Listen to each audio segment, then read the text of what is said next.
그리고 파비아누스인데요. 제가 이제 이걸 쓰면서 이제 이거 보면 성민이가 이래 된 것 같아요. 새벽기도 빠지지 말아야 되겠다. 다짐한다. 뭐.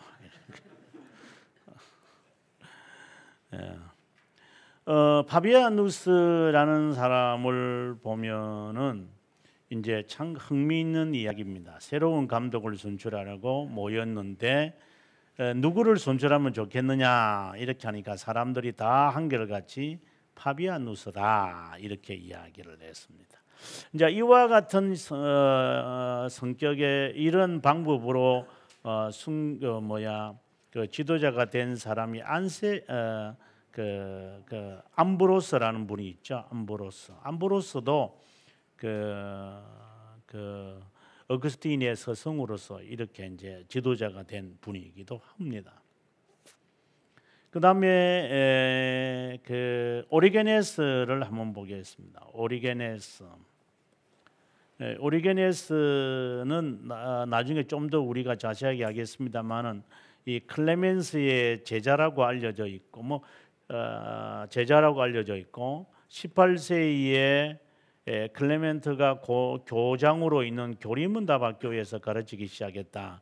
여기서 교리문답 이때가 핍박의 시기인데 3세기인데 교리학교가 있었다는 것이 무슨 말이냐면 지금 우리가 그 교리문답이라고 할 때 교리문답을 카테키즘이라 그러잖아요. 카테키즘 이렇게 하거든요. 이 카테키즘이라는 게 뭐냐면 이 학습하는 사람들 그러니까 빌리버를 그러니까 신자가 되기 위해서 신자는 아직 아니에요. 아직 자격증을 받지 않았어요. 신자 되기 전에 이 학습을 하는 교육을 시키는 과정이 있어요. 그게 이제 캐테키즘이에요. 그래서 여러분 우리가 여기서 잊지 말아야 하는 것은 초대 교회는 아무리 핍박을 받아도 교리문답 학교가 있었다는 것을 잊어서는 안 돼요.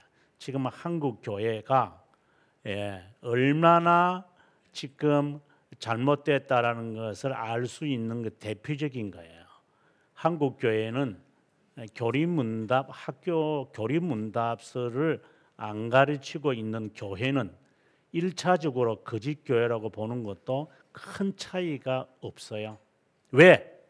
핍박 시기에 디다케와 같은 1세기에 디다케와 같은 교리문답 그때도 핍박이 있었고 지금 이때도 3세기 중엽인데 핍박할 때도 있었어요. 핍박의 시기에도 교리문답이 있었는데 교회에서 교리문답을 안 가르치고 성도로 세례를 주고 집사를 하고 그리고 성가대를 시키고 직분자를 맡기고 교사를 맡겨요. 그것이 이게 거짓 교회의 모습을 하지 않는다면 그게 정상적인 것 같아요. 아니면 지금이 정상적이라면은 여기에 있는 이 사람들이 개죽음을 당한 거죠. 둘 중에 하나죠. 우리가 옳다면 이유를 내세우고 사정을 내세우고 뭐 사람들이 안 배운다, 사람들이 뭐 원하지 않는다, 뭐 사람들이 적다, 뭐 그거는 다 이유 핑계하지 말고 안 한다는 것은 옳다고 전제를 했을 때 그러면 이들이 핍박을 받을 때 교리문답 학교가 있었다는 것은 거짓말이에요. 이게 거짓 교회예요. 한국 교회가 거짓 교회는 둘 중에 하나예요. 아니면 교리문답을 학교를 하면 참된 교회다 이 말을 제가 하려는 것이 아니라 최소한 교리문답을 안 하는 교회는 교회가 아니라고 보는 것도 큰 차이가 없을 거예요. 어느 교단이라고 제가 말할 필요는 없지만 뭐 우리 교단도 마찬가지고 교리문답이 뭔지도 모르는 성도들이 많을 텐데 그러면서 성경책 안고 가서 주여 주여 하는 자마다 아버지 집에 오나? 너 모른다. 주님께서 하신 말 주여 주여 삼창 좋아하시네. 주여 주여 한다고 주님께서 그 안다고 할 것 같아요. 말도 안 소리들 하고 있어요. 이 가증스러운 자들. 주여, 이제는 또 주여 1청을 하더라고요. 처음에는 주여, 지금 또 주여 한 번 불러요. 주여 하고 주여 주여 주여 하는 자를 주님께서 모르겠다니. 내가 사투리로 쓰면은 니 내 언제 봤노? 이렇게 말하겠죠.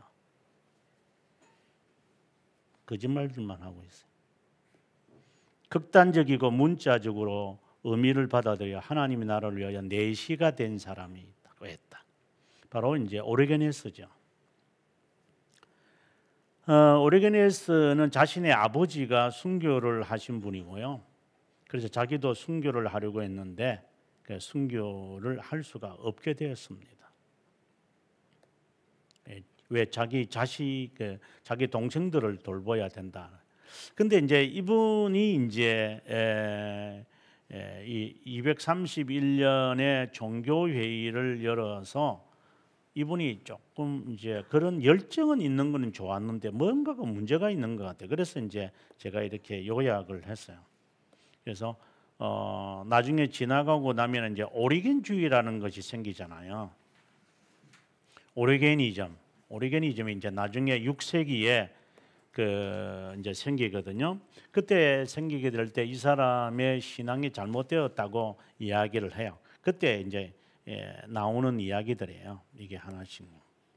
그래서 순교적인 측면을 본다면은 오리게네스는 훌륭하신 분이지만 순교만을 보아서는 안 된다라는 것도 우리가 동시에 한번 생각했으면 좋겠다. 이 말을 하고 싶고 좀 이제 나중에 교부 설명할 때 저 자세하게 나올 거니까 이분은 그렇게 넘어가면 좋겠다. 그다음에 키프리아누스는 우리가 꼭 기억해야 될, 또 나중에도 한번 우리가 하겠습니다만은 우리가 교부 적어도 변정가라 그러죠. 변정가 6명 정도는 알아야 한다. 이렇게 제가 늘 말하는데 그중에 오늘 내용이 거의 다 나온 것 같아요. 이레니우스, 지난 시간에 유스티누스, 그 다음에 클레멘스, 그 다음에 방금 오리게네스, 그 다음에 이제 지금 여기에 나오는 키프리아누스, 그 다음에 마지막 한 분이 있는데 바로 키프리아누스의 뭐 서성이라고 해야 되는지 이제 카르타고의 활동을 했던 테르투리아누스 이렇게 되거든요. 이 6명 정도는 우리가 변증가로서는 상식적으로 특징들을 알아야 한다. 이렇게 제가 좀 강조. 그 외에도 뭐 있긴 있죠. 그러나 적어도 이 6분은 변증가로서 중요한 인물이죠. 키프리아누스가 데시아누스 핍박 때 이제 어려움을 당하다가 돌아왔는데 이분이 중요한 이유가 뭐냐면 돌아왔는데 이제 앞서 그 증명서라는 게 있었다 그랬잖아요. 증명서. 그러니까 로마 신들에게 제사를 드렸다는 증명서를 지금 같으면 접종 그 표처럼. 근데 그거 없으면은 잡아서 죽여버리거든요. 그래서 그걸 가짜로 만드는 사람도 있고, 그걸 뭐 카피하기 쉽잖아요. 제가 어릴 때만 하더라도 그 주민등록표 그 주민증이라고 그랬어요. 그 주민증에 보면 종이로 우리 어머님이나 아버님이 갖고 있더라. 그 카피하기 쉽죠. 그 종이 서서서서 도장 그냥 그 사진 하나 덜렁 붙이면 그게 주민증이라. 예. 그다음에 나중에 저도 이제 주민등록증을 이제 만들 때 보면은 그냥 코팅을 해가지고 줘요. 코팅한 거. 그 코팅 뒤에다가 쫙 잘라가지고 사진 하나 붙여서 다시 코팅 스카치 테이프 딱 붙이면 그거 사용하는 거거든요. 그런데 이때 당시에 3세기에 증명서 카피 다 하거든요. 이렇게 카피 다 해가 돌아다니는 거예요, 이 사람들이. 그러니까 핍박은 받기 싫고 안 믿는 사람들처럼 살고 싶고 이제 그러면서 요령을 피우면서 살아가는 사람들이 당시에도 있었다라는 거예요. 그게 이제 대체적으로 배교자라고 그러죠.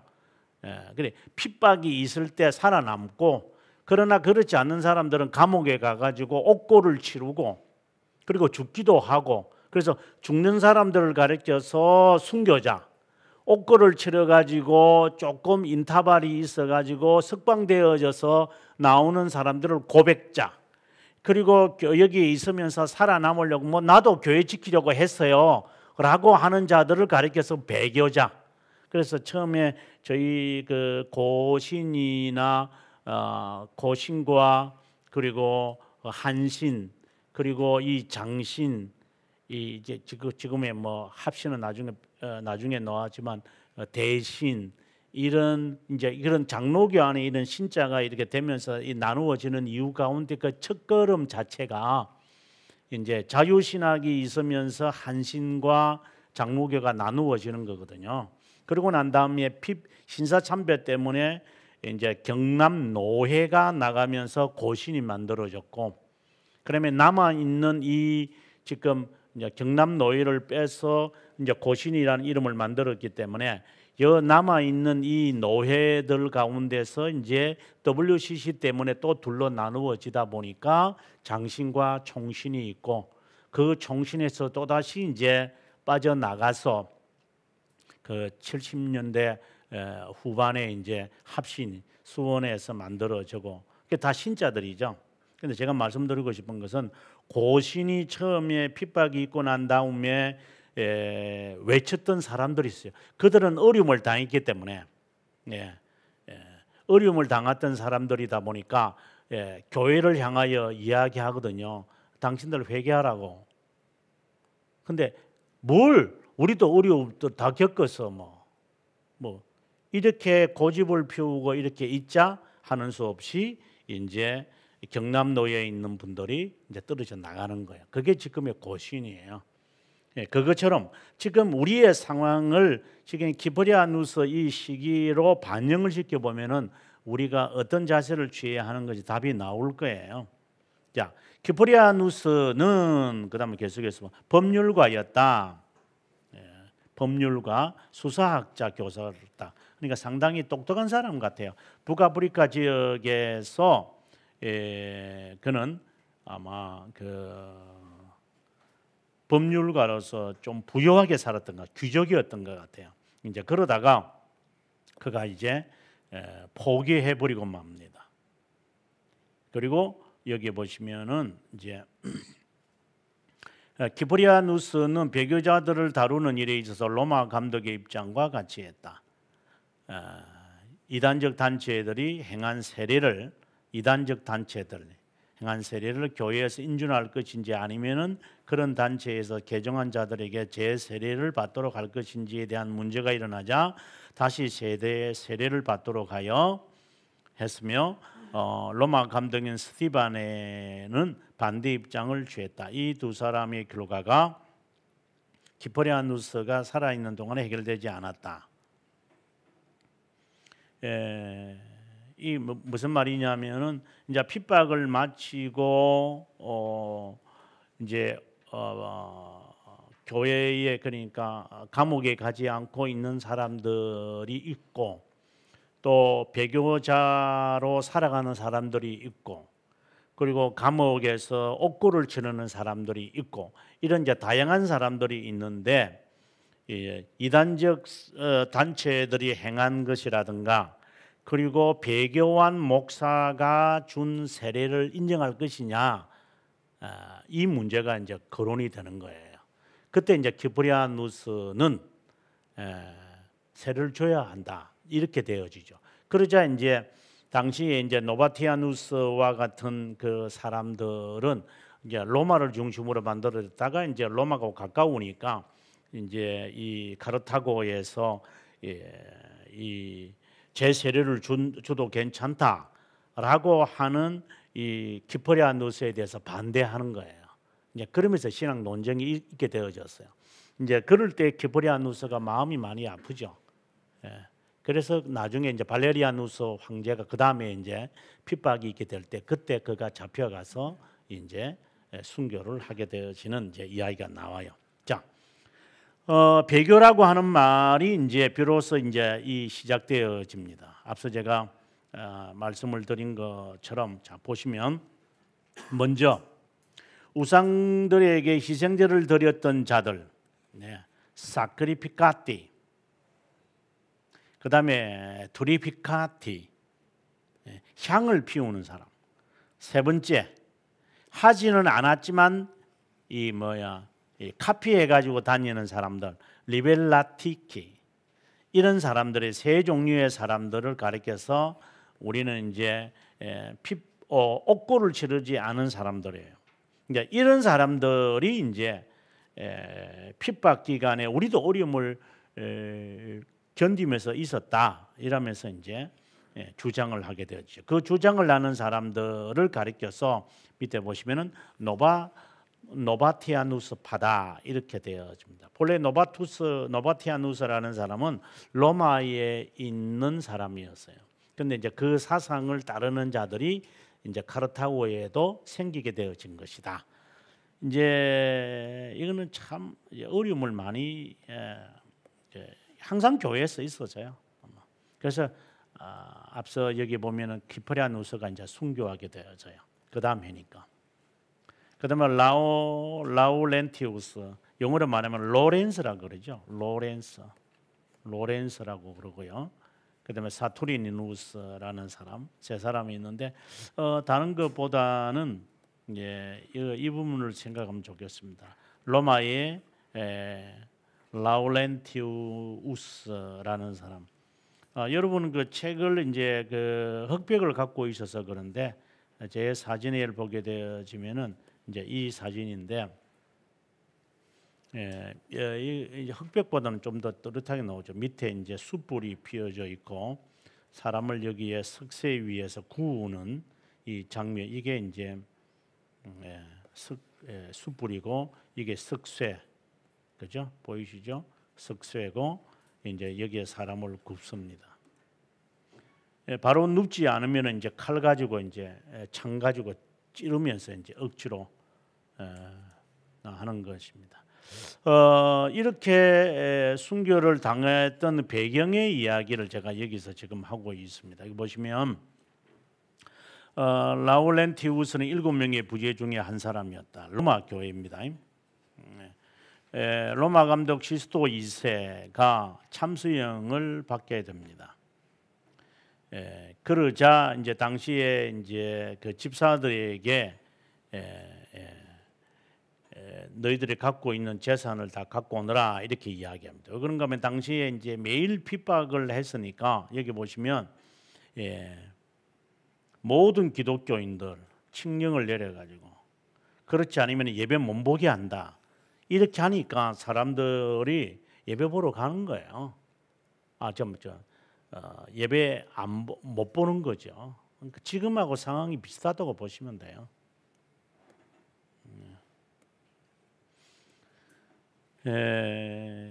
시스토 그 서성이 이제 끌려가면서 이제 따라가니까 이제 그 서성이 하는 말이죠.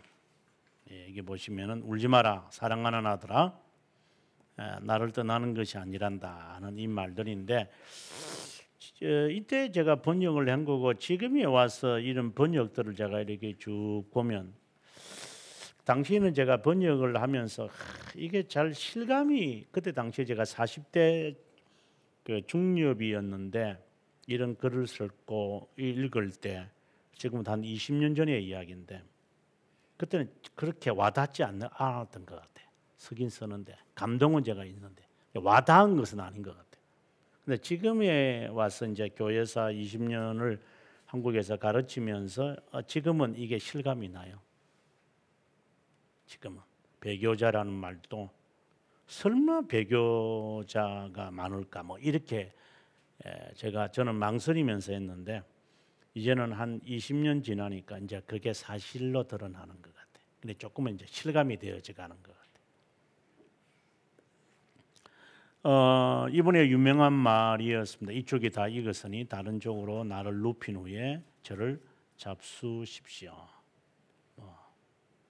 그리고 불길의 열기를 그는 이겼다. 뭐 이렇게 하는데 지금은 충분히 이해되는 것 같아요. 네. 그러니까 젊을 때는 잘 이해가 안 된 것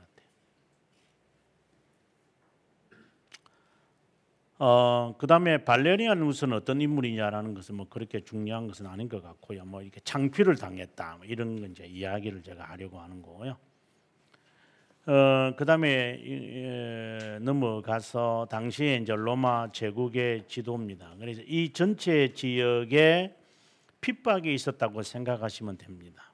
그러니까 북아프리카, 이집트, 그리고 지금의 시리아, 레바논, 그리고 지금의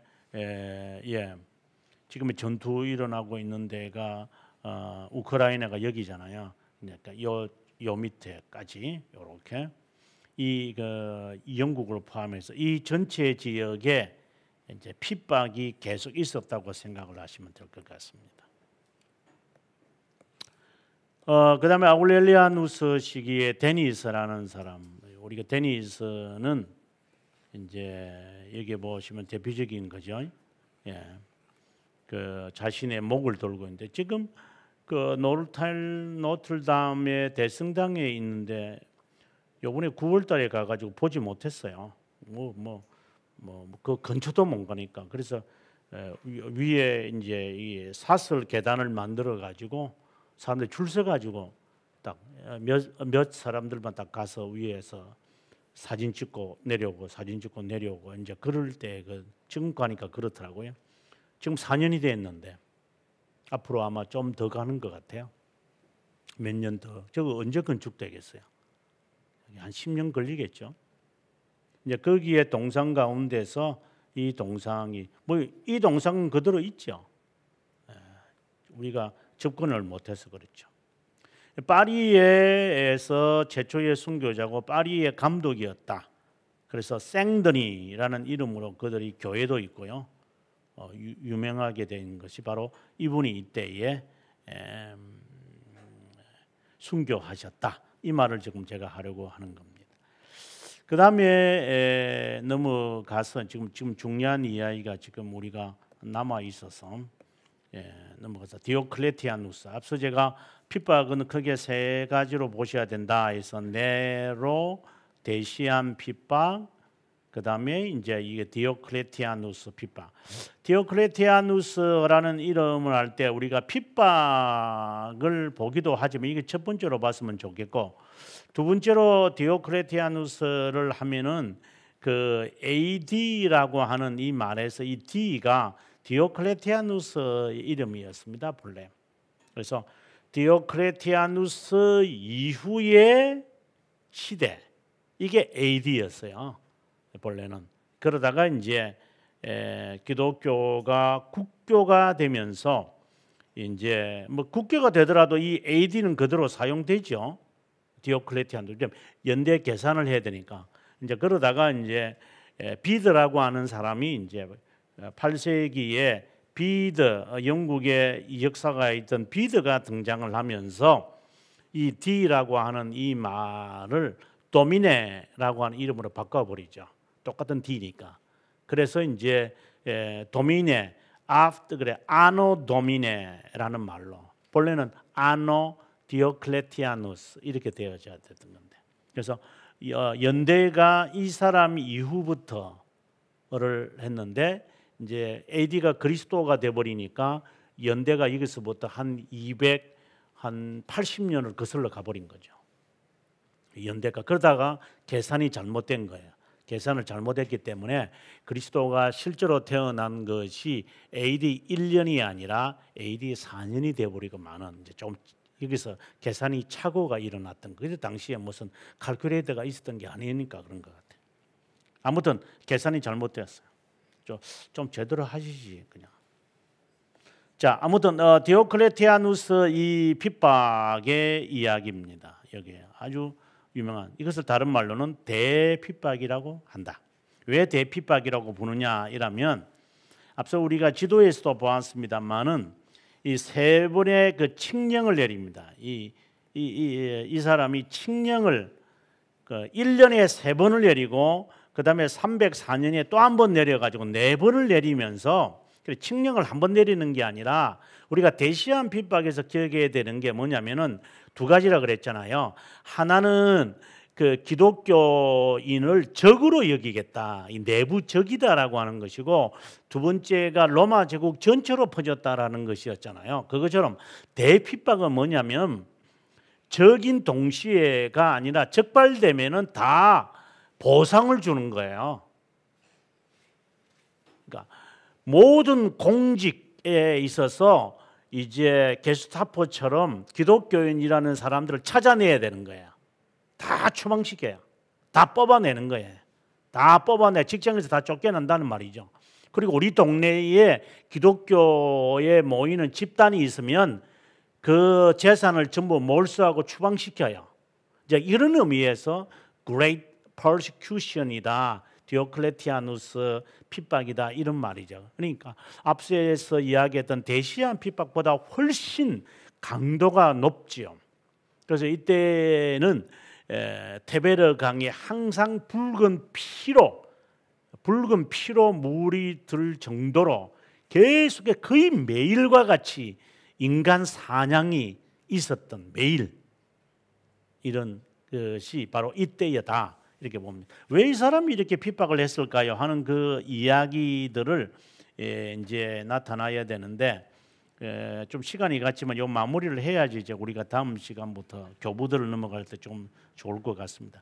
이게 사두 정치, 먼저 이 사람을 생각할 때 사두 정치 여기 보면은 그 4명의 그 황제가 다스렸다, 이런 거. 왜냐하면 넓어지다 보니까 이거 혼자 못하는 거죠. 이거 사도 정치에 대한 이야기입니다. 여기가 서로마고, 여기가 서로마고, 여기가 동로마다, 이렇게 되어 있습니다. 여기 보시면 여기에 프랑스와 스페인과 이 지역은 바로 콘스탄티누스 1세, 콘스탄티우스 1세 제성. 그 다음에 이쪽은 이제 막시미아누스 아우구스투스가 하고, 그 다음에 디오클레티아누스는 이쪽을 다스렸어요. 이쪽만. 그러면은 여기에 또 다른 사람이었던 갈레리아누스는 이쪽을 가리켰어요. 그래서 서로가 이제 분야를 해서 이제 통치하고 있었던 거죠. 이것을 이제 이 사람이 하는 거예요. 그래서 아노 디오클레티아누스라고 그래요. 그 전에는 황제 한 명이 했다가 4명이 되다 보니까 연대를 바꿔야 안 된다. 그러니까 로마의 정신이 사라진 거죠. 한 명이 아니라 4명이 황제가 되면은 그 말이 안 되죠. 그래서 시대가 바뀌어졌다, 이런 의미로서 또는 이제 기독교인들에 대한 핍박이 이제 멈추어진다. 이것이 마지막 핍박이니까 멈추어졌다는 의미에서도 AD를 이제 이 역사가들이 넣었던 것 같아요. 자, 그 다음에 이제 그의 생애에 대해서는 뭐 여기 보면 어머니가 그리스도인인데 왜 그랬을까, 뭐 이런 건데 그건 한번 읽어보면 되는 것 같고, 대핍박에서 우리가 기억해야 되는 것이 첫 번째의 칙령. 그러니까 여기 4가지 칙령을 제가 이야기하잖아요. 이거 뭐 세리베투스의 세바, 이게 순교자들의 이야기는 여러분들 제가 여기 한 10가지 정도로 제가 설명을 하고 있을 거예요. 뭐 아주 자세하게 있는데, 이게 4번의 칙령이라는 이 말이 더 중요하죠. 먼저 303년에 2월에 첫 번째 칙령입니다. 그 다음에 두 번째 칙령이 그 다음 페이지 이제 144페이지 가보시면 두 번째 칙령이 여름에 이제 나타나고요. 그 다음에 세 번째 칙령이 겨울에 나타납니다. 똑같은 해죠. 그 다음에 네 번째가 그 다음 해 304년에 네 번째 칙령이 나타납니다. 이러면서 기독교인들을 뭐 엄청나게 이제 죽이는, 이 뭐 찢어 죽이고 뭐 벗겨 죽이고, 뭐 벗긴다는 것은 사람을 뭐 옷을 벗긴다는 게 아니라 겁줄을 벗겨 죽인다든가, 뭐 이런 수많은 이야기들이, 되게 핍박의 이야기는 이게 디오클레티아누스 핍박에서 거의 다 죽어지는 거예요. 이게 보시면은 이 톱니바퀴인데요. 흑백 사진은 잘 안 나오죠. 이 톱니바퀴에 이 사람을 이렇게 역으로 바로 이렇게 해도 되는데, 역으로 했으니까 허리가 거의 끊어졌을 거예요. 이제 그런 데다가 이걸 돌리는 거예요. 그러니까 이 지금 여기에는 그 창들이 꽂혀 있거든요. 여기요. 창들이 다 꽂혀 있어요. 여기요. 그 창들에 있는데 사람을 박아 가지고 줄을 묶어요. 그리고 난 다음에 이걸 굴려 버리는 거예요. 그렇게 해서 죽여요. 그게 조우지라는 거예요. 순교 자 조우지다 이렇게 말합니다. 그래서 이제 여러분 이거 하나하나 뭐 제가 설명을 안 해도 되겠지만 한번 읽어 보시면 정말 자세하게 제가 이 세상에 있는 어떤 책보다도 제가 자세하게 제가 연구해서 원자료를 찾아가지고 여러분에게 제가 소개하고 있는 것이니까 여러분 꼭 한번 보시고요. 이제 마지막에 가보게 되어지면은 이제 핍박하는 이유가 뭐냐, 이제 요 이야기는 여러분 꼭 기억했으면 좋겠어요. 핍박하는 이유는 제가 전에 한번 말했다시피 트라이아누스의 그 칙령이 공식 문서로서는 처음입니다. 이유에 대해서. 그 다음에 데시아누스 핍박이 있을 때 칙령을 내렸다 그랬고 디오클레티아누스 시기에 또 칙령을 내렸다 그랬잖아요. 그런데 이게 트라이아누스 시기에 내렸던 이 칙령이 최초면서 그것이 유일한 근거가 되었던 거예요. 그런데 아무 이유 없어요. 기독교인들이 이유를 있어가지고 핍박을 받겠어요. 그런데 안타까운 것이 뭐냐면 광신자들이 있어가지고 여기 보면은 당시 테르툴리아누스 썼던 책에서 이런 말이 있습니다. 광신자들이 있어서 이제 순교하고 싶으니까 사람들이 저 순교시켜 주세요 하게 달라붙는 사람들이 있어요. 그때 하는 말이 너 죽고 싶냐? 언덕에 올라가 가지고 아니면 목에 매달아서 죽어라. 이렇게 이 말이 이제 두 가지 의미가 있는데 하나는 너무 광신자들이라고 하는 의미가 있고 두 번째는 뭐냐면 야 살려고 하는 것도 귀찮다. 그냥 어차피 죽을 거잖아 너. 그러니까 내한테 잡혀와서 내가 너를 죽이지 않도록 그냥 낭떠러지 가서 그냥 떨어져 죽어라 그냥. 어차피 죽을 인생인데 뭐 내한테 잡혀서 죽냐? 그냥 미리 그냥 밑에서 그냥 자살해서 죽어버려라. 이제 이렇게 두 가지 의미가 있어요 실제로 이게. 얼마나 많이 죽였다는 것은 알 수가 있죠. 그래서 저는 이제 핍박의 이야기를 이제 4주에 걸쳐서 제가 지금 강의를 했는데,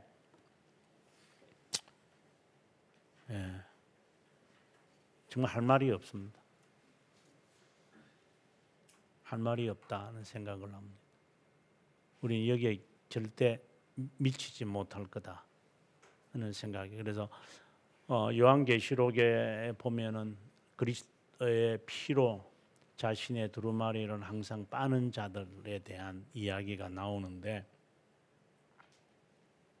그렇다고 해서 그렇게 살아야 되겠다 뭐 이렇게 해서 뭐 과거의 그 시한부 종말론자들처럼 뭐 그렇게 분리돼서 살아야 하는 것도 아니고, 이 시대에 바른 신앙을 가진 것이 무엇이냐라고 하는 깨어져 있는 자로서 우리가 부단히 노력해야 되지 않을까, 이제 그 생각은 가져봅니다. 이제 우리 오늘은 이제 여기로 하고요. 다음 학기 23차에서 이제 그다음에 교부들에 대한 이야기를 하기로 하겠습니다.